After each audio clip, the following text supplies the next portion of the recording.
Wow.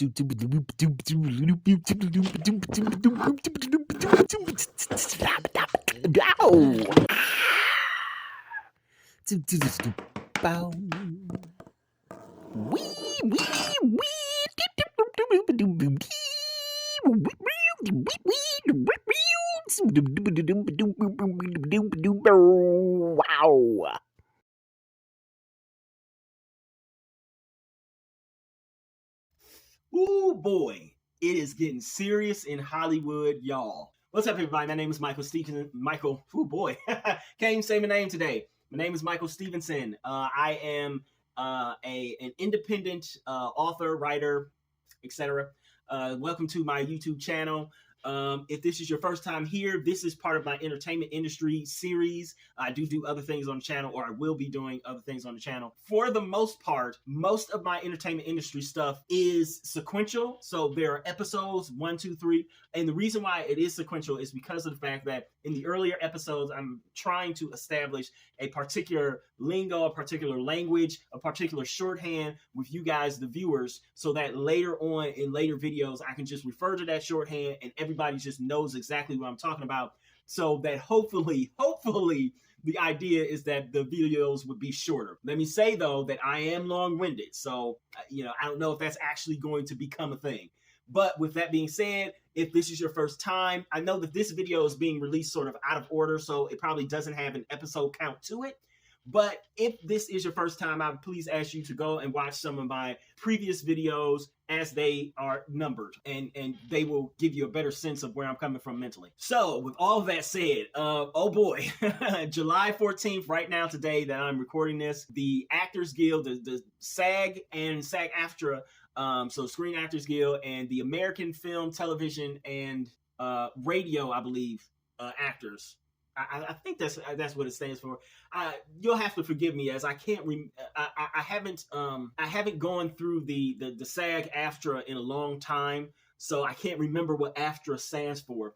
But the actors, basically, the on the screen talent, has also gone on strike along with the Writers Guild, which went on strike about 2 months ago now. And oh boy, oh boy, it is getting serious in Hollywood. And let me tell you, I am loving it.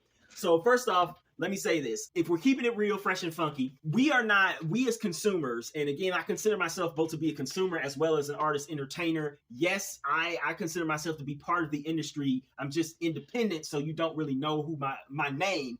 But, I'm still putting stuff out there just like anybody else.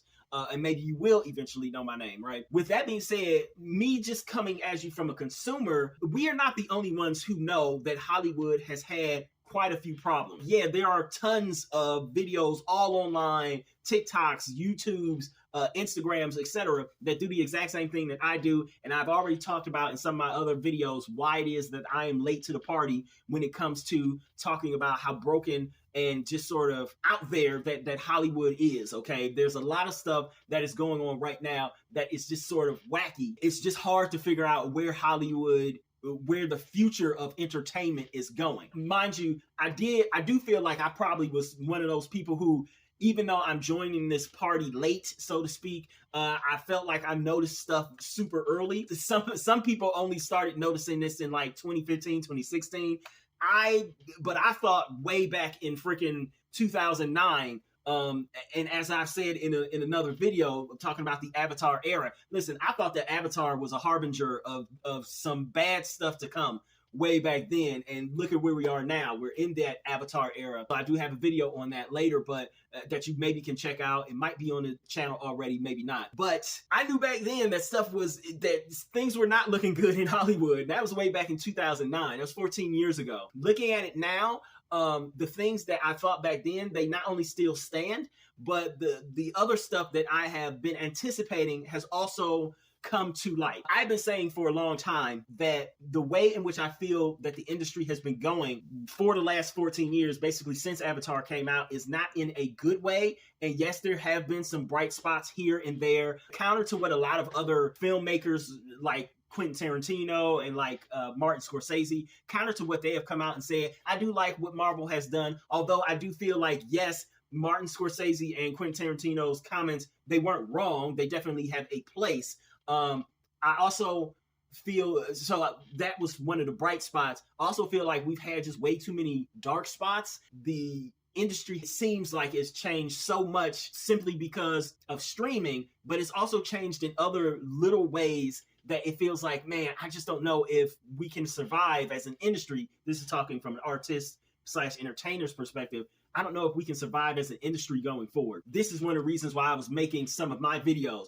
I will be honest with you guys. I am not good at this. I'm not good at making these videos because most of the time my mind is a sort of conscious stream of thought where it's like, I'll think of something, and in the moment that I think of it, then I can go on it. But it's usually if I overthink stuff, then like my mind will start to discombobulate and I'll lose track of what I really wanted to say. So I know that I'm not necessarily good at these videos and I didn't really want to make them, but I do feel like maybe I'm coming at things with a slightly unique perspective than some of the other channels out there. And I know that there are a bunch of them. So that's really the real reason why I'm doing this. And I've talked about that in some of the videos on my channel. So anyways, I want to talk about something that maybe other channels only touch on, or maybe they just completely miss. And this is sort of three things that I want to talk about in this video as it pertains to the strike and why I think that the strike is a good thing. So first off, as I just said, not only do I think that the strike is a good thing, but I had predicted a long while ago that the writers, I predicted that whenever that next WGA contract with the studios was going to come, the negotiations were going to come, I predicted then that, yeah, they are probably almost definitely going to strike because they're going to have to. Because the way in which streaming completely fundamentally seemed to have changed the industry was in no way, shape, or form a good thing for writers. The fact that the seasons are way too short, pay structure is just something that almost nobody can understand anymore. Residuals were something to where it was like, if you were already set, let's say, okay, so let's say you were 38, 39 years old, you have been in your career for quite a while, you now have a house that's maybe halfway paid off, a car to where you only have 3 more years to pay off the car, something like that, to where you are kind of good. You are financially stable. Residuals from things were you making super bucks from residuals? Probably not, unless you were like a Seinfeld writer or something like that. But you could probably get by with your residuals alone. Maybe you would pull in $200-$300 in residuals per month. That could buy you groceries. If you know how to shop, that could probably buy you groceries for 3 weeks. You could maybe pay a few bills with that. Stuff like that, to where you didn't have to worry about the smaller stuff. Residuals,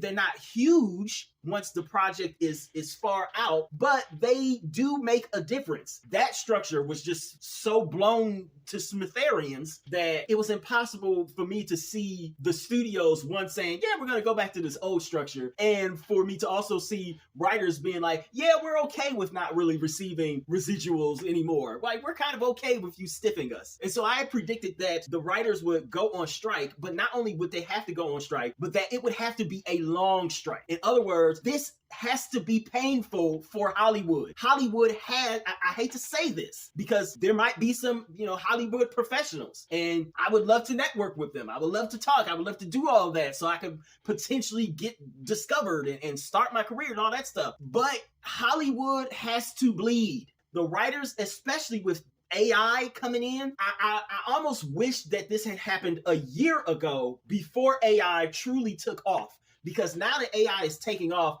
it's like, oh boy, it's not putting the genie back into the bottle, but it's like you've already rubbed the lamp, so to speak, okay? You've already rubbed the lamp and he's already about to come out. With AI, they're kind of hamstrung because of the fact that they probably, the people sitting in the studios, they probably could pump out some cheap crap that is computer generated and it would sound exactly like the stuff that the writers of the last decade have been pumping out because those writers have been overworked, underpaid, and made to create content rather than to try to create something new or brilliant or artistic. They just pump this crap out, do what we tell you, whatever. They probably could do that right now with AI. And so I got a little concerned because I was like, oh, I don't know if this is actually going to have a really good effect, because how long can all of the bottom line writers, the people whose names you don't know, the people who maybe they'll get a job every so often, how long can they last without steady pay? I don't know. And then the actors decided also, yeah, our contract is up. We need to negotiate. We're also afraid of this AI stuff. Oh, you're not going to negotiate with us? Strike. And I was like, oh, thank God. Because I don't know if you guys know, but I think I read somewhere that the Directors Guild did come to an agreement with the studios. And so I was like, oh, I don't know, man. Because there are so many writer directors that we have now who are auteurs, Christopher Nolan, Quentin Tarantino. Man, it's interesting that they were able to come to terms with the directors, but not the writers. I think that's what I heard. Or it might have been the producers. I'm not sure. But now that the actors are in on this, I'm like, okay, now you've got some real power.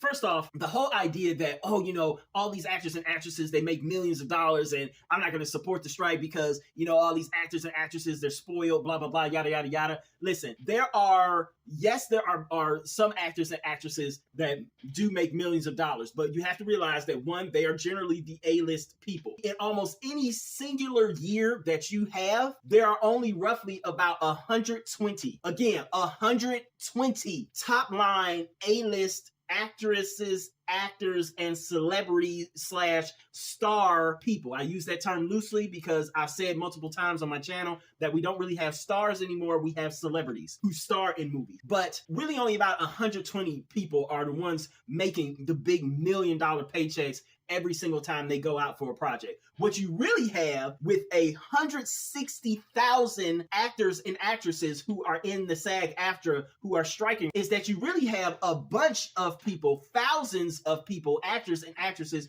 who play those characters that you see every so often, those characters that appear and guest star or guest act every so often on various TV shows, those people whose names you really don't know, but you've seen them work in a lot of stuff, those people who make the film universe looks like it's lived in. It actually looks like there are people there.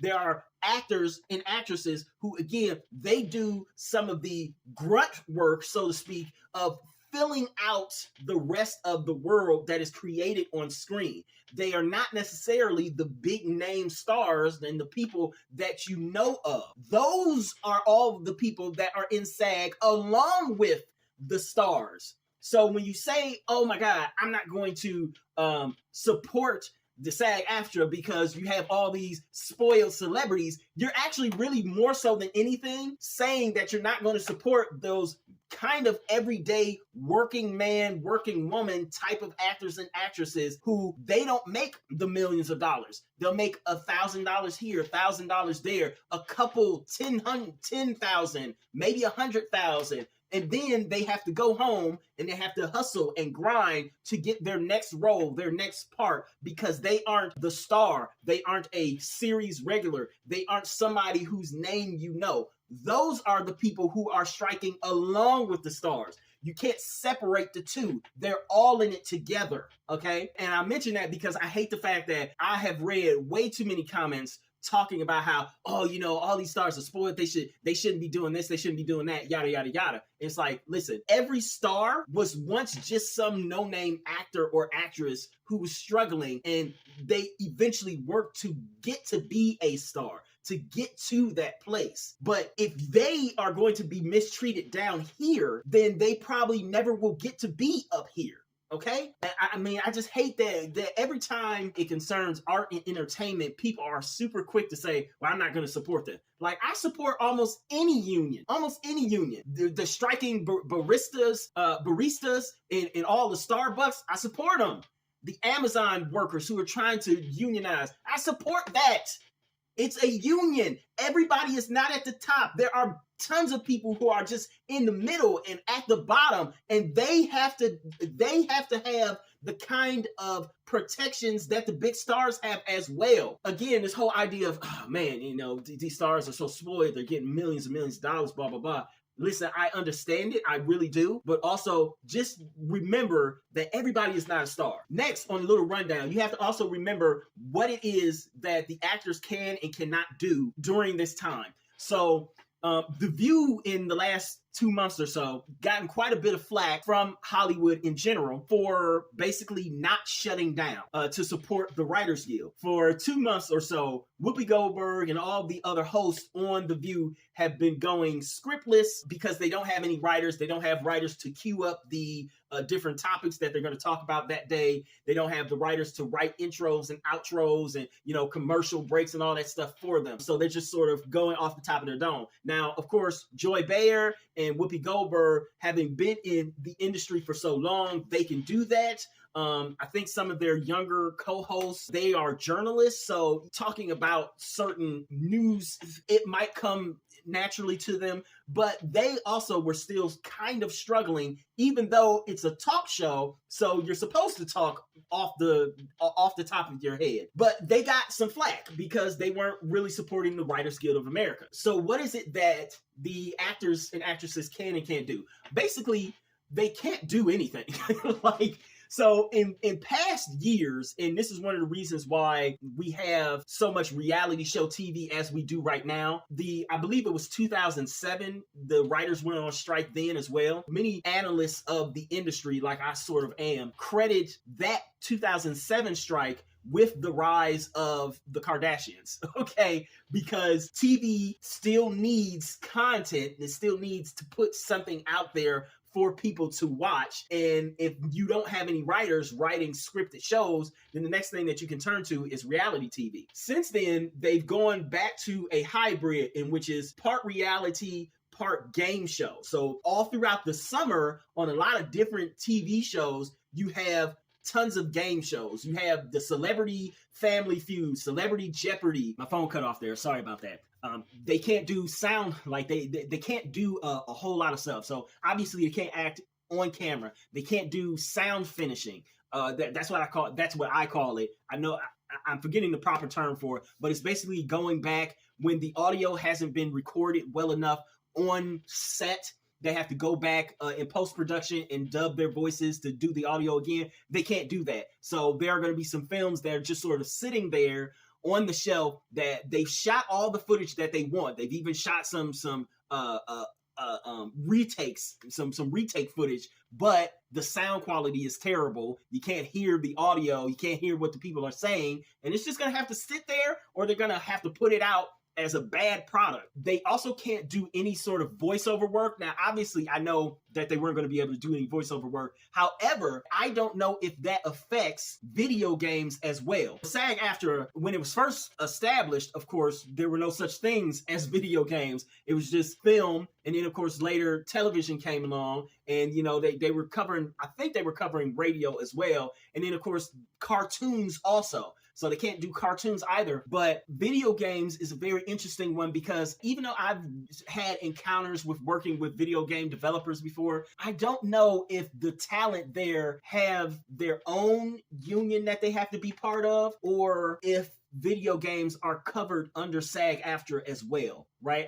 I'm not sure. I'm really not sure if the voice, because it's all the same talent. Let's keep it real, right? The voiceover people that you hear in cartoons also do tons of video games as well, and it's a very lucrative business and industry for them. Yeah, I'm not sure if it affects video games or not. I'm going to cautiously err on the side of yes, it does, just because I don't feel like the video game industry would have decided to, I just don't feel like they would have decided to deal with some new union, just go with SAG-AFTRA and basically be under the guidance of whatever the studios negotiate, whatever these bigger companies negotiate. So yeah, they can't do pretty much anything to help the studios promote the work that they've already done or promote future projects either. They can't talk about any future projects either. God, who would have like a future project that I would actually care about? I think Timothée Chalamet or Chalamet, I don't know how to pronounce his last name.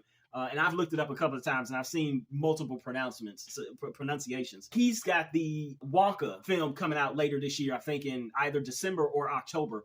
One of those. He can't promote that movie. Like, he can't even talk about that movie at all, even if he were to potentially go on like a YouTube channel or something. They can still, interestingly enough, they can still do interviews and things that are not associated with or affiliated in any way, shape, or form with the main studios. YouTube, tiny little YouTube channels, things like that.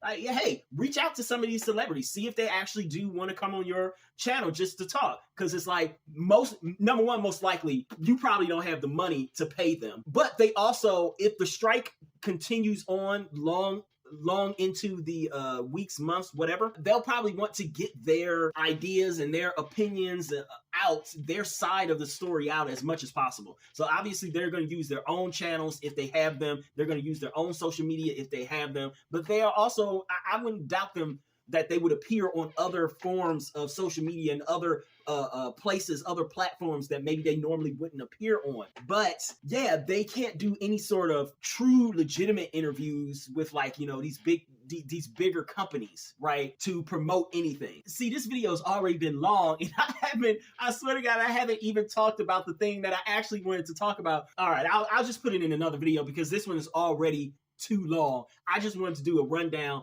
of some of the stuff that SAG is dealing with, as well as some of the stuff that the WGA is dealing with since I started out with them, and what they are doing collectively. How long do I see this strike going for? That's the big question right now, right? Since we are in the summer season, when I say the summer season, I was actually talking about the summer TV season. So in summer TV season, very rarely do you have things that matter actually release in the summer. I hate to say that, but it's absolutely true. Not only are we in the summer TV season, but we're in the summer film season. So some of the big box office, big budget things are not really hitting, but they still have a ton of other big box office, big budget films still to come to bolster that box office, right? They still have Mission Impossible just released. Barbie is coming in what, a week, 2 weeks, as is Oppenheimer on the same day. So they still have quite a few things that are on the calendar that can sustain people, where people are like, yeah, we don't need anything new right now. So we'll have to see how long this strike for both of them can go. I feel like the Writers Guild can still hold out longer than the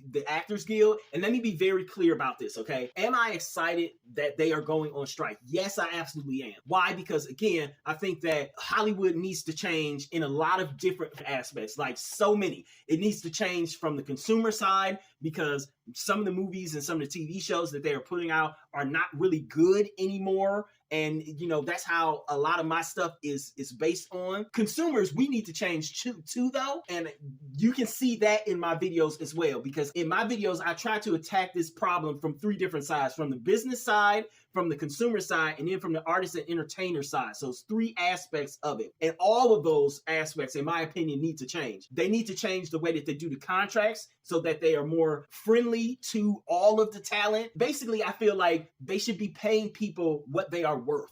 Pay people what they're worth, what they're actually earning, what they should be paid, what they need to be paid in order to survive in the place where the industry is predominantly located, in LA and in New York. Both those cities are super expensive. You are making generally millions and millions, hundreds of millions, sometimes even billions of dollars on the work that all of these people are putting in. Pay them. The whole business model of what Hollywood is right now potentially needs to change. So yes, I'm excited for that, but make no mistake, I am not a cold-hearted person. I realize and I understand that I am also a starving artist. So I do not really want the strike didn't go on for a super long time, and that their needs and their desires be met, both the SAG-AFTRA as well as the WGA, because I don't want to see more starving artists again. People who thought that they were finally making some headway in their life with their bills now being set back because they can't work for a couple of weeks, a couple of months, maybe even half a year. I don't know. But the way things are set up right now,